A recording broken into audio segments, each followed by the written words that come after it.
Hello, everyone. Dr. Sal Pacella here from San Diego, California. I'm joined by Dr. Sam Rhee from Paramus, New Jersey, Dr. Larry Tong from Toronto, and of course, Dr. Sam Jejurikar from Everything's Bigger in Dallas, Texas. That's Uh, right.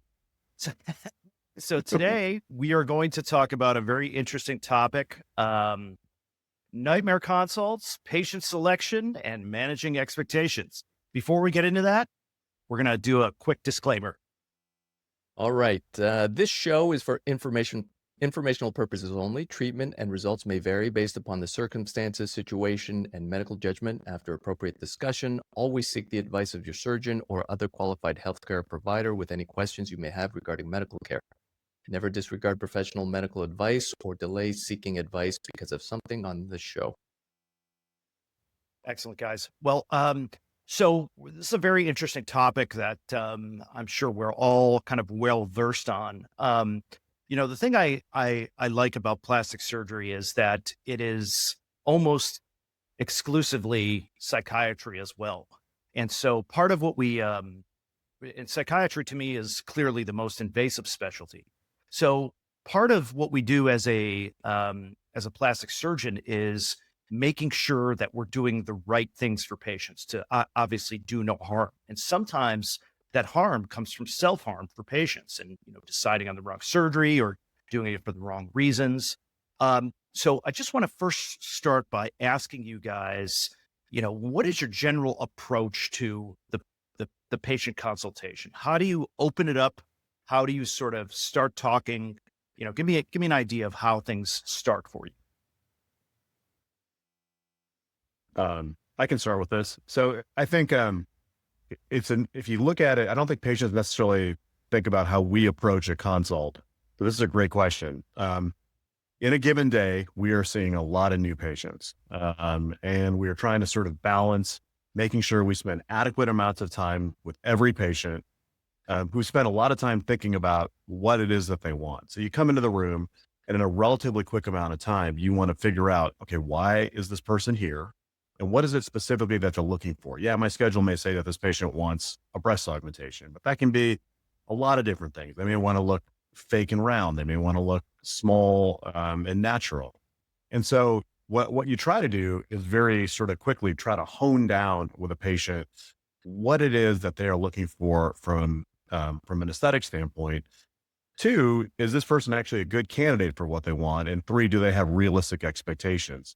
Because everyone's done their own research before they've come in, and sometimes what they think they need is going to be perfect, and sometimes what they think they're going to need is going to lead to invariable disappointment.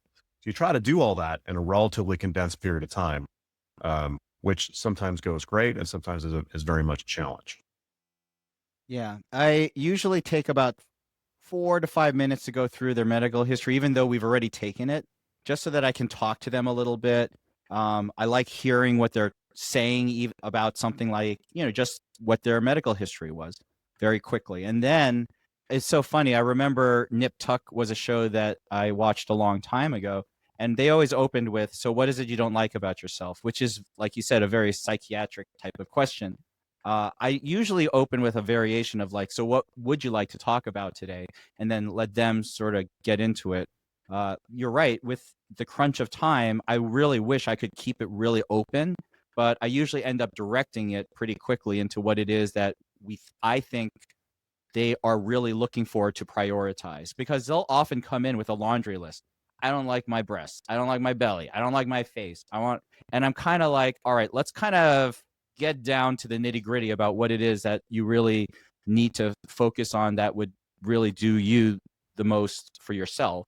And so as I've gotten along in years, I think I've gotten better at sort of doing that without looking so obvious that I'm doing that when I'm talking to them.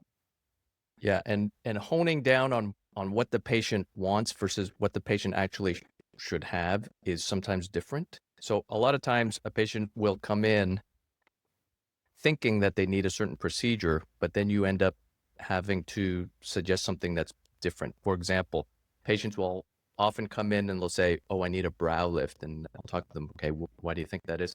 And they'll say, because there's too much skin on my lids, because when they lift it up, they see the skin in the lids elevates a little bit. In reality, they might need a blepharoplasty, or they'll come in, they say, I need a breast augmentation, and then you take a look at them, and they're very droopy, and they have this impression that a breast implant is going to lift the breast.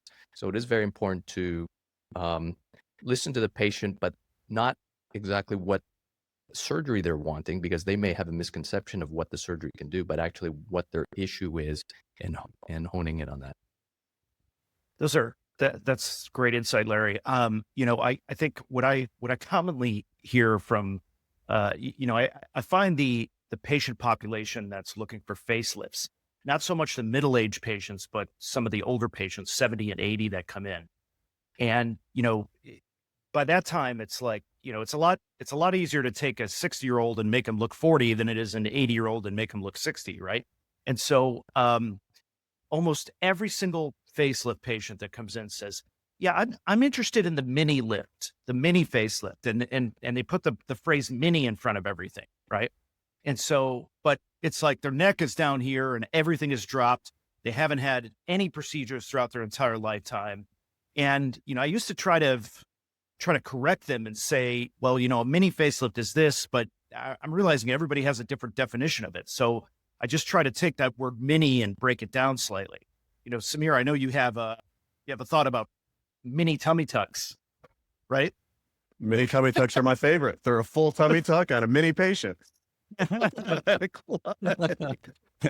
No, and all joking aside, there are some patients that are appropriate candidates for mini procedures, but you're right. You sort of just break down each individual component. What I will say is, I think patients, when they come in wanting a mini procedure, it's just important for them to know that you're listening to what they're saying. And then you break down, well, this is what's going on with your neck, and this is what I need to do to break this down. This is what's going on with your mid face. This is what I need to do for this. This is where you're dealing with from a volume standpoint. Here's what's going on with your eyes. So I think it's great. I think we should do a mini facelift on you. And I'd also like to do these additional procedures on you as well. And they're like, oh, great. He heard me. Yeah. Like, That's absolutely, absolutely. So getting back to this kind of psychiatry component of things, I always find it fascinating to understand exactly why patients want the procedures they want and why they're choosing that at that particular time in their life. And, if that hasn't come out through my consultation, I'll usually ask it at the very end. And I'm oftentimes very surprised at the answers I have. And again, going back to that facelift population, the classic example is 70, 80-year-old patients that had nothing in their entire lifetime. And then all of a sudden they want everything from the brow, the eyes, the lips, the face. And I asked them, what's going on? Why do you want this done? You haven't had anything done in your lifetime. I lost my spouse. I'm moving into a new place. I just woke up one day and looked in the mirror and I don't like what I see after ignoring the mirror for 70 years, and it's fascinating why people choose the procedures they choose. And it's a small amount of them that are not candidates, and it's just absolutely fascinating. What do you think are some of the red flags when someone comes in that gives you concern when you're doing a consultation with a patient? I'm going to say something about that. The biggest red flag that I see is when a patient comes in and they tell you that there's some asymmetry or something very, very minor, to the point where you have to ask them to point it out to you, and you can't really see it even if they're pointing it out to you. Or they'll tell you it has to be in some certain lighting, or they have to move their face in a certain way. So that's red flag number one. And then in addition to that, if they have a laptop with them or an iPad with them, and they have like mock-ups of photos of themselves, I think those are red flags, because you're dealing with a patient who has a very, very extreme sense of what can be achieved with surgery. And I find that if you end up operating on a patient like that, you have to be very, very, very clear on what can and can't be achieved with surgery, or else they're going to be disappointed. And a lot of times I will actually try to maybe reassure them that, what they are perceiving as some big red flag, or something that they think is disfiguring, is probably something that 99.9% of people will never notice. Are you on mute, Pacella? Yeah, he just No. muted him. I can barely hear you, Sal. Yeah. While he's sorting that out, maybe I'll talk. If that's all right Yeah, with you, go. Sal. So, for me, a big red flag sometimes is more of a relationship aspect where someone is coming in and they're having surgery about something that may not even bother them all that much, but they're doing it to please a significant other. Maybe during the consultation, the significant other will spend more time talking about the problem than the actual patient will. You'll see this sometimes when a female patient has a male spouse or boyfriend who sort of pushing the dialogue in terms of size of breast implants, or starts pointing things out about fixing this on this person, and the patient is just relatively quiet, because it almost seems like in that situation, the patient is doing things to salvage a relationship that may or may not be that healthy. You can do the surgical procedure, but you can't fix those underlying relationship issues. Testing.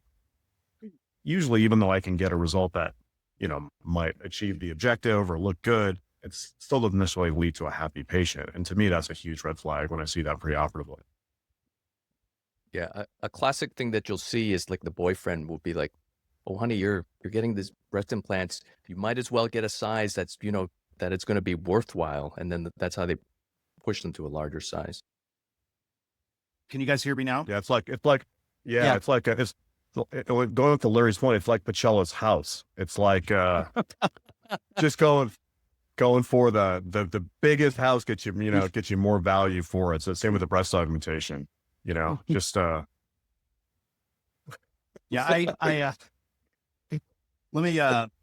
let me say this too.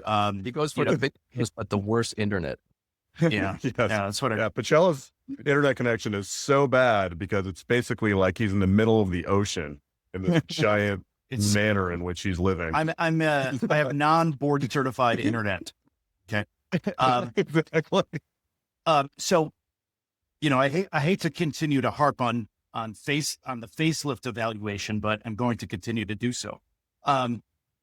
There's this other psychology I see not infrequently where patients are very reasonable going into their procedure, or at least that's what their impression is based on my assessment. And then for the first few months after surgery, they are just overly thankful, like to the point of giving you a hug every time, or telling you how awesome you are as a surgeon, and, to the extreme. And I always take that with a grain of salt, because I think those are the patients that are going to start focusing on some minutia that are going to come back and tell me how I'm the worst surgeon. Okay. And, that usually happens right around 6 months for some reason. It's a fascinating psychological change. And invariably it's some spouse who pointed out something, or some partner that pointed out something. The spouse has spent a bunch of money on this, and the wife or partner is still unhappy, and that happiness is not really related to the surgery. It's related to everything inside. Thoughts, gentlemen? Saint-Marie? Yes. I mean, I missed the last part of your thought, but I agree with that. You're right. I was going to ask you, Sal, how do you identify these people before you operate? Because once you operate on them, you're kind of stuck at that point. Like, what's your tip to sort of identify these? You asking Pacella? You asking him? Yeah, I was asking Pacella, but Well, he might be talking right now. He could be talking. Possible he's talking right now. I'm sorry, guys. This is the worst my internet has ever been. Hands down. No, I don't actually think that's true. No, I think it's pretty typical. But hey, why don't I answer Pacella's question for him? What was the question? Unless he wants I was out. oh, How do you So, identify these patients? before do I work surgery, it? because how do you identify them beforehand? Because after surgery, it's too late. You already operated on it. How do you figure this out before you operate? That's a fascinating question. And I will say that, I am not a drive-by surgeon whatsoever. I see patients at least twice before surgery, an initial consultation and a very extended history and physical, where we spend at least 45 minutes going over things. And sometimes it's multiple consultations at a time because a patient may have additional questions. So many times, probably about 60% of the times, it's at least 3 times I've seen him before. I dive into their medical record, I dive into their history and physical from their primary, but patients want to show you what they want to show you psychologically, and it's very hard to tease this out. I think what I've learned over the last 16 years of practice is the revisional patient is somebody that you really have to look at even in a greater microscope. A massive red flag is somebody that's had, oh, I saw Dr. Smith for this, I saw Dr. Rhee for this, and I saw Dr. Tong for this. And, that kind of multiple surgery phenomenon is something we always want to take with a grain of salt. So I oftentimes dive into each of those surgeries and say, what exactly did you have? What did you like about it? Why aren't you going back to that doctor for this particular reason? Yeah, all good points. Excellent. One of the things that always makes me worry is if a patient seems like they're really trying to take a lot of control before the procedure. Maybe, like for example, they'll say, you know what, I need to have the surgery like right now. Can you do it Tuesday? And I'm like, no. Well, I really want it like on Tuesday, and they're completely inflexible. Or they'll say, I really, can I still take my Ambien? And I'm like, no, you really need to start tapering that off and stop, before the surgery. Like, no, but I really need it. I want it right. I'm going to keep taking it. Or, anything where, and I understand patients are often worried or about giving up control for a procedure or following directions and stuff for sometimes. Like they're used to being getting what they want. And if you tell them things that are in opposition to what it is that they would want or prefer, and they have a lot, and they give you a lot of pushback on that before the procedure, then it's a red flag for me. If I set a post-op for you and you're like, well, no, I got to do this first, so I'll see you on this day instead. Like those are the kind of things that really get like, there are a lot of things that I set up that I just want patients to follow beforehand, because I know if they don't do these things, they're not going to do anything for me after the procedure. So I have pretty strict rules about what medications you can and cannot take, what I want from your primary, what tests I want, when I want them by, our payment schedule. Like if they don't really follow any of that, like I'm more than happy, not because it's somehow detrimental to the procedure itself, but if you can't really follow, a lot of these steps up until the procedure happens, you're probably not going to follow anything that is really important afterwards. I had a very interesting patient interaction a couple of years ago. I was evaluating an older gentleman for a facelift, and we saw him a couple times. He seemed very reasonable, and then with weeks leading up to the surgery, he was calling several times for various questions, and became very upset that my coordinator wasn't immediately available within 3 minutes to talk to him, or my nurse wasn't immediately available in 2 seconds to talk to him, or I wasn't immediately available. And so he just kept leaving sort of more aggressive messages.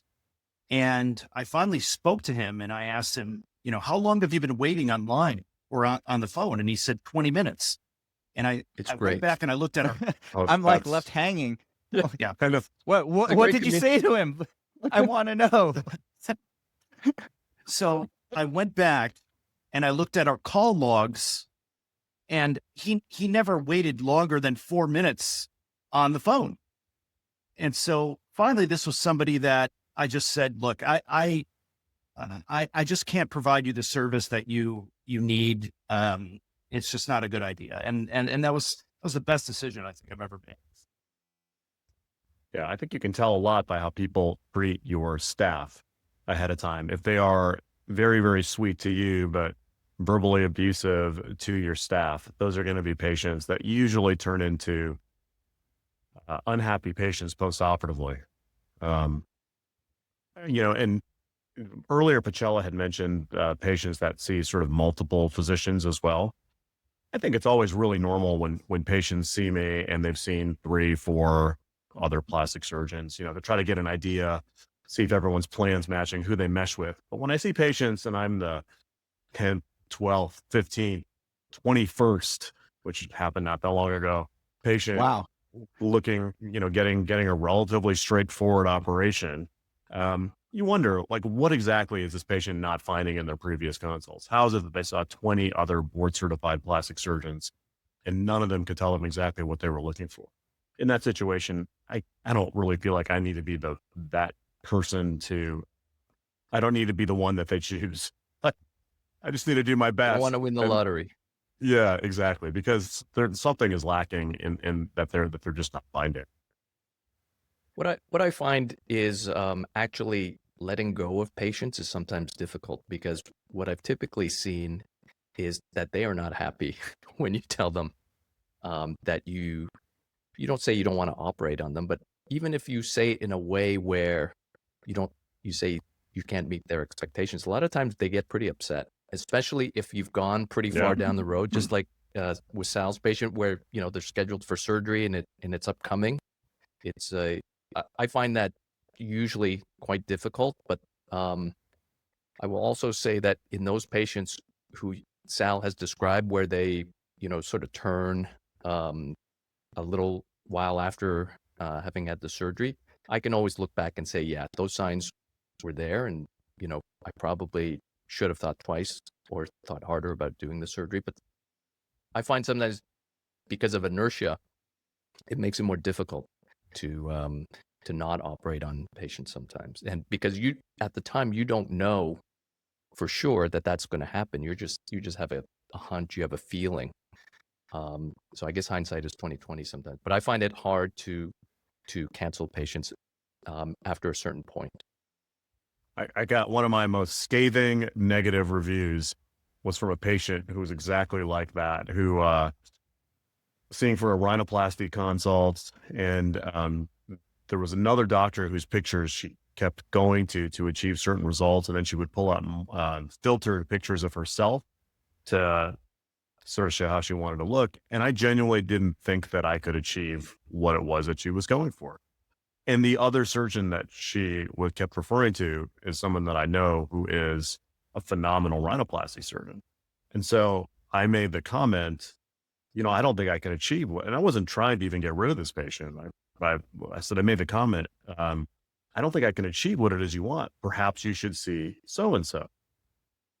And I never operated on her, but I got comments that I was rude and condescending and unfriendly and unwilling to help. And sometimes we're not trying to get rid of the patient. Sometimes we genuinely don't feel as though we can accomplish what it is they want. And people do not like hearing that sometimes. So true. Well, gents, that's a good place to stop. And I don't wish to torture you anymore with my internet connection. So appreciate you guys joining in and take care.